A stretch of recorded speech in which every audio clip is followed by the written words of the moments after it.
मिथुन राशि वाले बंधुओं, स्वागत है आप सभी का हृदय से अभिनंदन, आभार। मिथुन राशि भिंड यूट्यूब चैनल में। तो मिथुन राशि वालों, जरा ध्यान से सुनिए। अगले 3 से 5 दिन आपके लिए बहुत भारी है। पिछले कार्यक्रम में भी हमने इसी विषय पर चर्चा की थी और आगे भी आज के कार्यक्रम में हम आपको बताएंगे इस एक व्यक्ति के बारे में जो आपका सबसे बड़ा शत्रु है। अगले 3 से 5 दिनों में आपके ऊपर 3 प्रकार से यह घात करने वाला है। आपको बहुत सावधान रहना होगा। ग्रहों की चाल इस समय आपके अनुकूल कम प्रतिकूल ज्यादा है। सावधानी रखेंगे तो बिल्कुल बचे रहेंगे। समय और काल का सही अंदाजा लगाकर चलने वाला इंसान कभी भी भूल नहीं करता, कभी भी परेशानी दुख कष्ट नहीं भुगतता है। समय के साथ चलेगा तो समय के अनुसार कुछ ना कुछ जीवन में परिवर्तन भी करेगा और यही परिवर्तन तो जीवन की मांग भी होती है। एक सही बुद्धिमान ज्ञानवान इंसान की पहचान यही होती है कि वह देश समय काल के अनुसार अपने आप को बदलता है। तो आज इस समय मांग है कुछ विशेष चीजों की जो आपको अपने जीवन में बदलना है। कुछ जरूर छोटी छोटी क्रियाओं की उन्हें अपने जीवन में आपको उतारना है, करना है। इस समय और काल पर आपके जीवन में शुभ से ज्यादा अशुभ घटनाओं के योग हैं। बात बिल्कुल सच्ची है, एकदम पक्की है। 3 तरफ से आपके जीवन में परेशानियां आने की पूरी संभावना है। लेकिन यदि आप इस कार्यक्रम को अंत तक देखते हैं तो 100% इन परेशानियों से आप बचेंगे ही। कोई भी ग्रह की जो स्थिति बनती है वह परिस्थितियों को आपके जीवन में निर्मित करती है। लेकिन यदि आप उस स्थिति से पहले से ही अवगत हैं तो 100% बचाव तो होगा ही। बिल्कुल उसी प्रकार जैसे कि सर्दियां आती हैं तो कफ वर्धक रोग बढ़ते हैं, वात वर्धक रोग बढ़ते हैं, शरीर में दर्द जुकाम बुखार निमोनिया इस प्रकार की साइनस वगैरह की समस्याएं बढ़ती हैं। लेकिन जो लोग सर्दियों के अनुरूप अपने शरीर को ढालते हैं, अपने आप को ढालते हैं, सही तरीके से ऊनी गर्म कपड़े पहनकर चलते हैं और खान पान का ध्यान रखते हैं, वो इन चीजों से बच जाते हैं। जो लापरवाही दिखाते हैं, अनभिज्ञ बने रहते हैं, वे ग्रसित हो जाते हैं। तो ठीक इसी प्रकार ग्रहों की चाल होती है। परिस्थितियां आपके आसपास निर्मित अवश्य होंगी। आप समझदारी से काम लेंगे तो आप आराम से बच के निकल जाएंगे। तो आज का यह कार्यक्रम इसी प्रकार से आपको बचाने का कार्य करने वाला है। महामाई का आशीर्वाद बनकर आया है। इसी के साथ साथ हम आपके 3 बड़े प्रश्नों के जवाब भी देंगे। बहुत सारे लोग, ज्यादातर लोगों ने ये 3 प्रश्न हमसे पूछे हैं।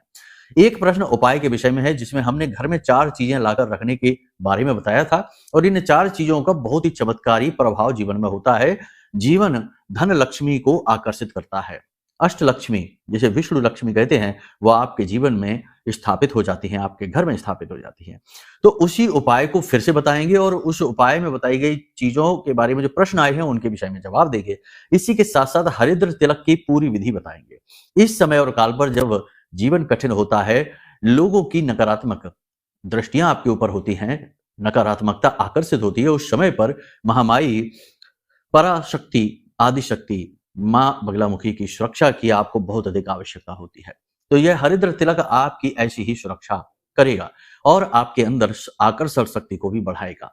यानी कि आप अपने सुखों को आकर्षित करेंगे, दुखों से बचे रहेंगे, लोग आपसे प्रभावित होंगे, आपकी बात मानेंगे और आपके काम बनते चले जाएंगे। यदि पूरी विधि आपने ठीक से समझ ली और कर ली तो 100% आप इस तिलक का लाभ बहुत ज्यादा उठाएंगे। गुप्त विधि है, इसे भी पूरी तरीके से समझाएंगे क्योंकि इसके विषय में भी बहुत सारे लोगों के बहुत सारे प्रश्न आए हैं। इसी के साथ साथ इस एक शत्रु के विषय में भी आपको अवगत कराएंगे, कुछ विशेष संकेत बताएंगे, कुछ विशेष पहचान बताएंगे जिससे आप इससे भी बचकर रह सके। कार्यक्रम बेहद ही महत्वपूर्ण है। याद रखना कि केवल अशुभ ही और नकारात्मक ही घटनाएं नहीं है।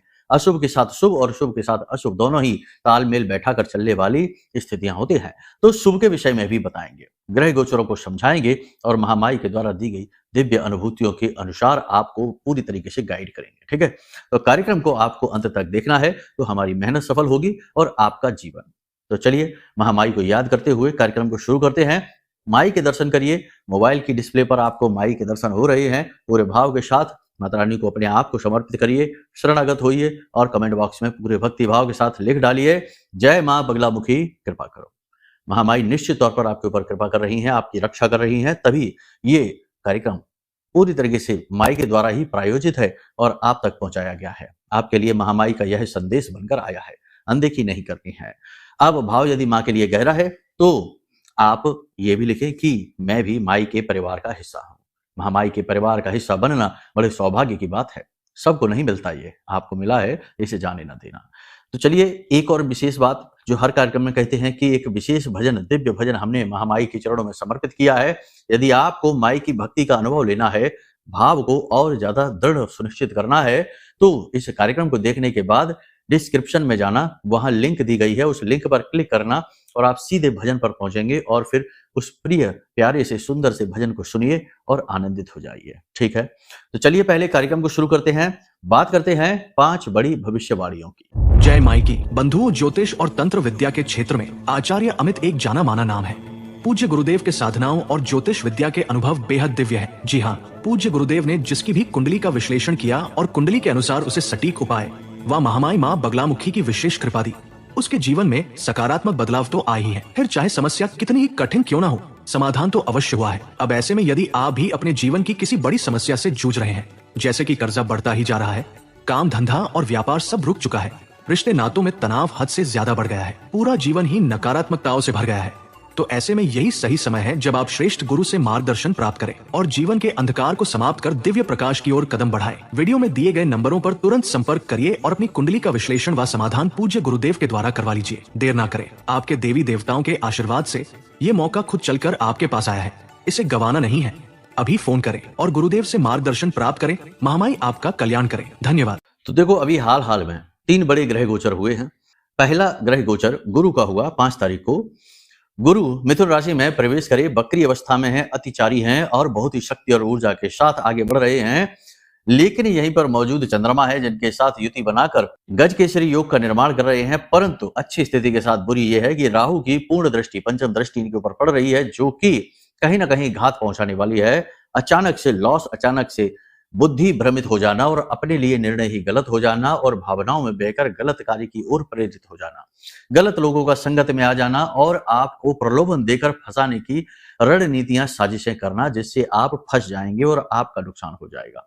तो संभल कर रहने का यह समय होगा। दूसरा ग्रह गोचर हुआ बुध का वृश्चिक राशि में। वृश्चिक राशि में बुध का गोचर बहुत ही अच्छा गोचर है, लेकिन इसकी भी कुछ ना कुछ नेगेटिविटियां हैं, नकारात्मकताएं हैं और पॉजिटिविटी भी है। ऊर्जा का संचार होगा, वाणी बुद्धि प्रबल होगी, सोचने की क्षमता बढ़ेगी। साथ ही साथ जल्दबाजी में कार्य करेंगे, जल्दी से बिना सोचे समझे यानी कम सोचकर और ओवर कॉन्फिडेंस में आकर आप निर्णय ले सकते हैं, जिससे आप फंस सकते हैं। तो कोई भी कार्य जल्दबाजी में नहीं करना है, खास तौर से प्रॉपर्टी से जुड़े हुए कार्य जल्दबाजी में नहीं करने हैं। खरीद फरोख्त का काम थोड़ा सोच समझ कर करना है। जो लोग प्रॉपर्टी का, होटल का और खान पान का जो व्यवसाय करते हैं, गल्ले आदि का व्यवसाय करते हैं, उन लोगों को व्यवसायिक निर्णय सोच समझ कर लेने हैं। जल्दबाजी में कोई भी निर्णय इस समय पर लेना घातक हो सकता है और किसी व्यक्ति की सलाह मानने से पहले 100 बार सोचें, क्योंकि इस समय और काल पर इस बात की संभावना बहुत अधिक प्रबल है आपके जीवन में कि किसी के द्वारा दी गई सलाह का अहित आपको सहना होगा। तो सावधान रहने में भलाई है। इसी के साथ साथ 7 तारीख को गोचर हुआ है मंगल का धनु राशि में। अब गुरु और मंगल दोनों आमने सामने हैं। गुरु की ही राशि में मंगल बैठे हैं, तो सीधी सी बात है कि ऊर्जा का प्रवाह तो शरीर में तेज होगा, जीवन में भी तेज होगा, कार्यों में गति आने लगेगी, रुके हुए काम बनने लगेंगे और आपकी भाषा शैली भी तीव्र, कठोर, ऊर्जावान हो जाएगी। इसकी वजह से, आपके कठोर और तीखे शब्दों की वजह से लोग आपसे नाखुश होना शुरू हो सकते हैं, आपसे कटने की कोशिश करेंगे, बुराई मानेंगे, आप सीधे स्ट्रेट फॉरवर्ड बात करेंगे और लोगों को यह पसंद नहीं आएगा। वैसे भी आज के समय में लोगों को सत्य सुनने की आदत नहीं है। मीठा चाशनी में डूबा हुआ झूठ सुनने में लोगों को आनंद आता है। ऐसे में सत्य जो कि रूखा सूखा और कड़वा है, भला कौन सुनना चाहता है। झूठ के जीवन में आनंद बहुत आता है, इंद्रियों की लोलुपता पूर्ण हो जाती है, शांत हो जाती है और जीवन भोग से डूब जाता है। तो सत्य, स्ट्रेट फॉरवर्ड कहने की कीमत आपको चुकानी होगी। अपनों के साथ ही किसी न किसी प्रकार का वैचारिक मतभेद, तनाव, झगड़े की स्थिति बन सकती है, खास तौर से भाई बहनों के साथ। प्रॉपर्टी को लेकर किसी प्रकार की तनाव की स्थिति बनेगी, यानी बंटवारे को लेकर।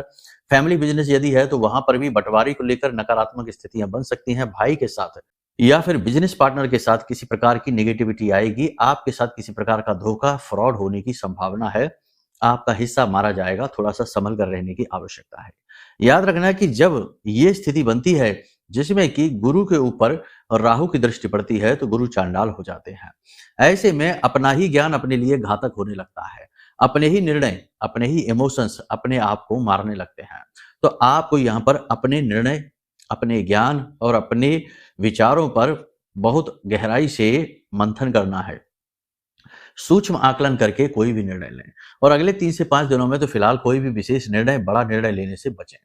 बड़े निर्णय जैसे कि फाइनेंशियल इन्वेस्टमेंट कहीं पर करना चाहते हैं, किसी के साथ पार्टनरशिप करना चाहते हैं, बंटवारे की भी बात, यदि बिजनेस भी सेपरेट करना चाहते हैं, बिजनेस व्यवसाय में कोई बड़ा परिवर्तन करना चाहते हैं, नौकरी बदलना चाहते हैं या नौकरी में ही किसी प्रकार की कोई दूसरी जॉब करना चाहते हैं यानी काम बदलना चाहते हैं, तो थोड़ा-सा संभल कर चलने की ज़रूरत है। उच्च अधिकारियों के साथ आपको तालमेल बैठाने में परेशानी कोई नहीं आएगी, लेकिन कहीं न कहीं उच्च अधिकारी आपके ऊपर नज़र रखेंगे, थोड़ा-सा नेगेटिव आपके लिए रहेंगे, किसी ने उनके कान भरे हैं। यह समय और काल शत्रुवर्धन का समय है, शत्रु इस समय और काल पर बढ़ेंगे और आपका हित करने की पूरी कोशिश करेंगे। यदि आप पॉजिटिव हैं, धार्मिक हैं, हमेशा सकारात्मक रहते हैं, तो आपका कोई कुछ नहीं बिगाड़ पाएगा। लेकिन यदि कहीं आप निराशा में डूबे हुए हैं, हताश हैं, दुखी हैं, जीवन के संघर्ष से, जीवन की खींचतान से, तो आपका नुकसान बहुत बड़ा हो जाएगा। जैसी आपकी मन की स्थिति होगी, वैसी ही आपकी परिस्थिति, वैसी ही ऊर्जाओं को आप आकर्षित करेंगे। इसीलिए तो कहा गया कि जैसी मन स्थिति वैसी परिस्थिति, यत् पिंडे तत् ब्रह्मांडे। तो पॉजिटिव रहना होगा। अब यहाँ पर एक स्थिति यह भी बनती है कि अगर आपकी कुंडली में गुरु और मंगल की स्थिति, यानी जन्म पत्री में गुरु और मंगल की स्थिति नेगेटिव है, पाप ग्रह से दूषित है या नीच के हैं, अस्त हैं या फिर बद हो जाते हैं या कुंडली के गलत भाव में 6, 8, 12 में बैठ जाते हैं, तो ऐसी स्थिति में इस समय पर आपको बहुत भारी कीमत चुकानी होगी। कीमत 3 तरीके से चुकानी होगी। पहला कि अचानक से कोई बुरी खबर मिलेगी फ़ोन के माध्यम से और आपका लॉस हो जाएगा। दूसरा कि दुर्घटना हो सकती है, कोई हादसा हो सकता है। और तीसरा, जो कि और भी बुरा है, सबसे बुरा है, यानी इमोशनली आपको बहुत बड़ी चोट लगने वाली है। कोई बहुत आपका अपना ही क्लोज़ व्यक्ति ही आपके साथ कुछ ऐसा कहेगा, करेगा, जो आपको बिल्कुल भी अच्छा नहीं लगेगा। तो स्थिति इस तरीके की होगी। बेहतर यह है कि अपनी जन्म पत्री का आकलन आप कराइए, क्योंकि ये एक बुद्धिमानीपूर्ण निर्णय है। जब आप अपनी जन्म पत्री का आकलन कराते हैं, तो आपको 2-3 चीज़ें बिल्कुल क्लियरली पता चलती हैं। पहली चीज़ तो ये कि आपकी जन्म पत्री में कौन से वो पाप ग्रह योग हैं, जो आपको नुकसान पहुँचा सकते हैं, आपके जीवन की बाधा बनकर बैठे हैं। अगर वे एक्टिवेट रहेंगे, तो आप चाहे कुछ भी कर लेना, उन्नति तरक्की नहीं कर पाएँगे, शांति सुकून हासिल नहीं कर पाएँगे। तो जन्म पत्री दिखाने का सबसे बड़ा लाभ है कि पाप ग्रह दोषों का पता चलता है, साथ ही साथ उनके सटीक उपाय, क्रियाएं भी मिल जाती हैं और धीरे-धीरे उन उपायों को करते-करते उन दोषों से मुक्ति ही प्राप्त हो जाती है। इसे ज्योतिष में प्रायश्चित कर्म कहते हैं। आपके प्रारब्ध को काट देता है। तो पहली चीज तो ये हो गई। दूसरी चीज ये है कि आपका समय कैसा चल रहा है, कौन सी महादशा, कौन सी अंतर्दशा, कौन सी प्रत्यंतर दशा, यानी ग्रह किस स्थिति में आपके ऊपर प्रभाव डाल रहे हैं, किस ग्रह की छाया में आप अभी चल रहे हैं, ये बातें भी पता चल जाती है। तो इससे आपको सही निर्णय लेने का जो है ना सामर्थ्य प्राप्त हो जाता है, गलत निर्णय आप नहीं लेंगे। तीसरा सबसे महत्वपूर्ण ये होता है कि आप जब सही निर्णय लेंगे, उपाय क्रियाएं करेंगे और महाबाई का यह महारक्षा कवच भी मंगवा लेंगे, जो आपको हर प्रकार की नेगेटिविटी से बचाता है। ब्रह्मास्त्र विद्या मां बगलामुखी के सिद्ध मंत्रों से जागृत है, अभिमंत्रित है। किसी ने कोई तंत्र मंत्र, क्योंकि देखो जब कोई पाप ग्रह योग कुंडली में होता है या नेगेटिविटी किसी प्रकार की होती है, तो छोटे मोटे नजर टोने टोटके भी जीवन पर बड़े हावी हो जाते हैं। जरा सा किसी ने तंत्र मंत्र कुछ करा दिया तो उसमें भी जीवन खराब हो जाता है। यह स्वतः ही जातक अपनी गलतियों से ही, अपनी कमियों से ही तंत्र मंत्र को आकर्षित कर लेता है। तो ऐसी स्थिति में यह महारक्षा कवच आपको बचाएगा, नेगेटिविटी में डूबने से रोकेगा। तो जब आप कुंडली आकलन करा लेंगे और यह महारक्षा कवच ले लेंगे, तो 100% पॉजिटिव चेंज आपके जीवन में आएंगे ही आएंगे। आपके भविष्य की दशा और दिशा दोनों ही बदल जाएंगी और फिर आपकी व्यथा भी बदल जाएगी। सैकड़ों लोगों के साथ ऐसा हमने होते देखा है, आपके साथ भी होगा। ठीक है, तो ये आपके स्वयं के निर्णय हैं जो आपके जीवन को बदलेंगे। भगवान श्री कृष्ण गीता में क्या कहते हैं? भगवान श्री कृष्ण कहते हैं कि इंसान के हाथ में ना तो यह है कि वह किस प्रकार अपने जीवन को बदलेगा, किस प्रकार जीवन को आगे बढ़ाएगा, ना ही वह अपने भविष्य को जान सकता है। केवल वह यह कर सकता है कि निर्णय ले सकता है। यानी इंसान के हाथ में कुछ भी नहीं है। कर्म करने की शक्ति है, लेकिन कर्म भी वो तब करेगा जब पहले निर्णय लेगा। तो निर्णय लेने की सामर्थ्य भगवान ने इंसान को दे रखी है। वह जिस प्रकार के निर्णय लेता जाएगा, वैसे वैसे उसका जीवन बदलता चला जाएगा। लेकिन किस कर्म का उसे क्या प्रतिफल मिलेगा, यह तो विधाता ही, विधि ही तय करती है। तो कहने का मतलब यह है कि आज आपके लिए गए निर्णय आपके कल के जीवन को प्रभावित करेंगे। शुभ निर्णय लेंगे तो शुभ प्रभाव आएंगे। अगर मूर्खतापूर्ण निर्णय, अशुभ निर्णय अंधे जोखिम भरे निर्णय लेंगे तो जीवन भी भविष्य का अंधकार में डूबेगा ही। ये सारी बातें हम आपको इसलिए बता रहे हैं क्योंकि ये समय और काल ऐसा है कि जिसमें राहु का प्रभाव अधिक है और शुभ ग्रहों के ऊपर है, जिससे स्थिति नेगेटिव हो जाती है। अब जैसे मंगल की बात करें तो मंगल पर केतु की दृष्टि पड़ रही है, तो यहाँ पर मंगल भी बद हो जाता है, यानी कि ये आपको कर्जे में डुबाएगा, हर हालत में डुबाएगा, यानी कि कोई ऐसी घटना, कोई ऐसी स्थिति बनाएगा जिससे अचानक से धन खर्च हो जाएगा। तो ये जो बातें हम आपको बता रहे हैं, ये आपके गोचर चार्ट के अनुसार बता रहे हैं, चंद्र राशि के अनुसार बता रहे हैं। इनमें बताई गई बातों में जो भी आपके जीवन में मिल रही हैं, उनमें बदलाव करिए, अशुभ को कमजोर करिए ताकि वह प्रभावहीन हो जाए और शुभ को बली करिए जिससे कि वह अति बली होकर आपको शुभ स्थितियां जीवन में दे सके। यहां तक सारी बात आपने समझ ली। अब कुछ प्रश्नों की बात करते हैं।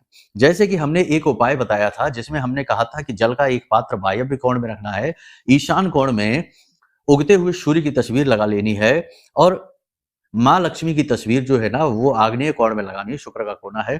नैऋत्य कोण में हमने बताया था कि आपको कामधेनु गाय रखनी है, तो कामधेनु गाय के बारे में लोगों ने पूछा है, तो कामधेनु गाय के बारे में देखो आप तस्वीर भी लगा सकते हो नैऋत्य कोण में, यानी कि पश्चिम दिशा और दक्षिण दिशा के बीच में जो कोना है वहां पे आप एक तस्वीर लगा लो कामधेनु गाय की, जिसे सुरभि गाय भी कहते हैं। और दूसरा कि आप यदि मूर्ति रखना चाहते हैं तो धातु की या पत्थर की मूर्ति होनी चाहिए, ठीक है। इसको रखने से जीवन में कामनाएं पूर्ति होनी शुरू हो जाती हैं, क्योंकि नाम ही है इसका कामधेनु, जो कामनाओं की पूर्ति करे, वो इच्छाओं की पूर्ति करे। तो इसे जरूर रखना है आपको। और ईशान कोण में यदि आप चाहें तो एक बहुत अच्छा, हमने गलती से दूसरा बता दिया, इसे आपको ईशान कोण में आपको चांदी के एक पात्र में थोड़े से चावल रखने हैं और चावल में थोड़ी सी हल्दी मिलाकर रख देनी है। इससे आपका गुरु मजबूत हो जाएगा। गुरु पर तो वैसे भी इस समय भी आंच आ रही है। यदि आपके लिए निर्णय गलत साबित होते हैं और आप अपने आप को बंधा हुआ महसूस करते हैं और आपसे कम योग्य लोग आगे निकलते जा रहे हैं, तो 100% आपका गुरु खराब है जन्मपत्री में भी। इस उपाय का आपके ऊपर प्रभाव जरूर दिखाई देगा, बुद्धि परिवर्तन होता दिखाई देगा। इसी के साथ साथ यदि चांदी का पात्र आपके पास नहीं है तो कोई भी सिल्वर कलर का पात्र आप रख सकते हैं, या फिर आप चाहें तो कांच की कटोरी भी रख सकते हैं, कांच का पात्र भी रख सकते हैं, ठीक है। तो इस प्रकार से बहुत से लोगों ने पूछा अगर चांदी का पात्र ना है तो क्या करें, तो कांच का पात्र रख लीजिए, बहुत अच्छा रहेगा। स्टील का नहीं रखना, प्लास्टिक का नहीं रखना, ये याद रखना है, ठीक है। यहां तक सारी चीज समझ ली आपने। अब बात करते हैं हरिद्र तिलक की। हरिद्र तिलक की विधि जो है ना, वैसे तो बहुत विस्तृत विधि है, बहुत बड़ी विधि है, लेकिन जन सामान्य के लिए बहुत सामान्य सी विधि भी बताई जाती है गुरुओं के द्वारा। तो इस विधि को हम आपको बता रहे हैं, फिर से आप समझ लो। हरिद्र तिलक यानी कि हल्दी का तिलक। और हल्दी किसको प्रिय है? हल्दी है प्रिय माँ बगलामुखी को। और माँ बगलामुखी की कृपा जिसके ऊपर आती है, उसके जीवन में धन का आगमन होता है, शत्रुओं का नाश होता है और उसकी वाणी बुद्धि बहुत ज्यादा विकसित हो जाती है। तो कहने का मतलब यह है कि हरिद्र तिलक आपको वो सब कुछ दे सकता है जो कि शायद संसार में कोई और दे नहीं सकता है और जिसकी आपको हर पल कामना है। तो एक और क्रिया आप इसके साथ में कर लेना, इस समय और काल पर बहुत ही शुभ रहेगी आपके लिए। तो एक पीतल का पात्र लेना है, लोटा ले लेना पीतल का, और उसके अंदर पीली सरसों भर के और उसके ऊपर एक नारियल रख के, नारियल को रखना है पीली चुनरी लपेट कर और अपने पूजा घर में स्थापित कर लेना। आज आप इस कार्यक्रम को देख रहे हैं, कल ही आप इस क्रिया को कर लेना और 21 दिनों के लिए इस नारियल को अपने पूजा घर में बस स्थापित करके रखिए और प्रतिदिन इसके पास सरसों के तेल का एक दीपक जलाइए। सरसों के तेल का दीपक जला के वहीं पर बैठकर माई के मंत्र का उच्चारण करिए, माई का बीज मंत्र उच्चारण करिए, उसी से काम हो जाएगा। मंत्र है ओम ह्लीम, हा ला और बड़ी की मात्रा और अंक की वृद्धि, ह्लीम, ठीक है। तो इस मंत्र का आप उच्चारण करिए और ये बीज मंत्र है, इससे माई की सुरक्षा आपको प्राप्त होनी शुरू हो जाएगी। बहुत ज्यादा जरूरी है इस उपाय को करना। हरिद्र तिलक की विधि को ध्यान से समझ लीजिए, फिर इसे भी लगाइए और आप अपने अनुभव हमें बताना। 1 हफ्ते के अंदर अंदर आपके अनुभव बदल जाएंगे। ग्रह नक्षत्र चाहे जिस भी दिशा में, चाहे जैसे चल रहे हो, लेकिन माई की सुरक्षा आपके जीवन को बदलना शुरू कर देगी। इस तिलक को बनाने के लिए आपको 2-3 सामग्री चाहिए, बहुत ही सरल है। एक सामग्री है हल्दी की गांठ। गांठ देखना टूटी फूटी ना हो, खराब ना हो, बिल्कुल पीली हो, साफ हो, स्वच्छ हो। गोल गांठ लेना है आपको। तो एक हल्दी की गोल गांठ लेनी है। इत्र लेना है। इत्र यदि केवड़ा का मिल जाए तो ठीक है, गुलाब का मिल जाए तो ठीक है। ये 2 में से कोई भी एक इत्र ले लेना। थोड़ा सा स्वच्छ जल ले लेना। केसर थोड़ी सी ले लेना और एक खुरदुरा पत्थर जिस पर आप इसे घिसेंगे। शनिवार की शाम से यह क्रिया आप शुरू करिए। माई को स्थापित करिए अपने घर में कलश के रूप में और वहीं पर बैठकर आप इस हरिद्र को घिसकर तिलक बनाने का प्रयास करिए। जिस प्रकार चंदन घिसा जाता है, ठीक इसी प्रकार से हरिद्र को घिसा जाता है। इसके लिए आपको कुछ नहीं करना, बस वहीं पर बैठ जाना है, दीपक वगैरह जला देना, माई के नाम से प्रसाद चढ़ा देना और पत्थर पर उस हल्दी को घिसना और उस पर स्वच्छ जल डालिए, थोड़ा सा इत्र डालिए 2 बूंदें और उसमें थोड़ी सी केसर मिलाइए और उसे घिसकर और तैयार करके रख लीजिए और उसे अपने माथे पर लगाइए। अपने स्नान किए जाने वाले जल में भी इसे मिला लीजिए। इन क्रियाओं को आप करिए, आप परिवर्तन जीवन में बहुत महसूस करेंगे। आपका जीवन 100% बदलना शुरू होगा क्योंकि देवताओं की कृपा आपको प्राप्त होनी शुरू हो जाएगी।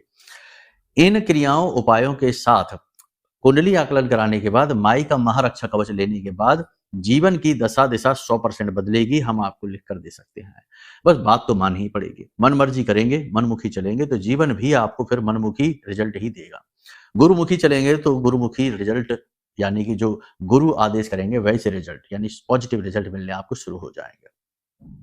यहाँ तक सारी बात आपने समझ ली। कुछ प्रश्न ऐसे हैं कि गुरुजी हमारे पास में यदि डिटेल ही नहीं है, कुंडली ही नहीं है, जन्मपत्री बनी ही नहीं है, हमें समय ही नहीं पता है और तिथि में भी कंफ्यूजन है, डेट में भी कंफ्यूजन है, तो कैसे कुंडली बनवाएं? तो इसके लिए ये जवाब है कि आप अपनी जो रिश्तेदार होते हैं, जिनका ब्लड रिलेशन होता है, यानी रक्त जो संबंधी हैं, उनके आधार पर भी कुंडली निकल जाती है क्योंकि कुंडली में सभी के ग्रह नक्षत्र, जैसे पिता, पुत्र, पत्नी, बेटी, इनके सबके ग्रह नक्षत्र एक दूसरे से मिले जुले होते हैं, तो इनके आधार पर भी कुंडली निकलती है। अगर ये भी नहीं है तो फिर प्रश्न कुंडली बनती है, जिसमें आपसे प्रश्न पूछकर और फिर उनका सही आकलन किया जाता है।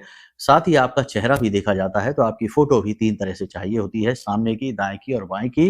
तो कहने का मतलब यह है कि समाधान तो है ही, हर व्यक्ति के लिए अलग-अलग प्रकार का समाधान हमारे पुराणों में दिया गया है, शास्त्रों में दिया गया है, ऋषि मुनियों के द्वारा दिया गया है। बस आपको उन पर विश्वास रखना है।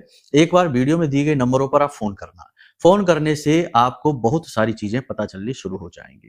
कहने का मतलब यह है कि जो आज की डेट में आपको समस्या लग रही है, कल वो समस्या लगनी बंद हो जाएगी, समाधान मिलेंगे आपको महामाई की कृपा से और आशीर्वाद से। तो चलिए बंधु, आज के इस कार्यक्रम को यहीं विराम देते हैं। अब यदि कोई प्रश्न पूछना है, कुंडली आकलन कराना है या महारक्षा कवच चाहिए, तो वीडियो में नंबर है, नंबरों पर फोन कर लेना, सारी शंकाओं का समाधान होगा।